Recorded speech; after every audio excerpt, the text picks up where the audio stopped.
300 bill అయినా పర్వాలేదు, మీకు ఇష్టం వచ్చి నీకు కొనుక్కోండి. చంపేస్తాను.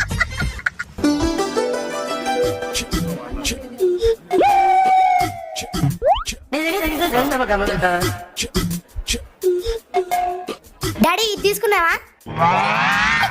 డాడీ ఇది తీసుకున్నావా? బావా ఇది తీసుకుందామా? ఎన్ని కొంటారా నాయన? పోసే రేట్ తక్కువ తీసుకోండి. అమ్మా, ఇదేదో దిండు లేస్తుంది.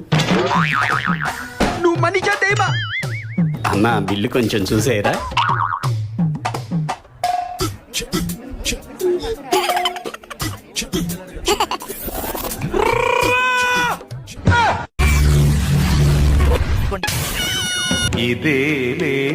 డబ్బులు జాగ్రత్త ఉందా?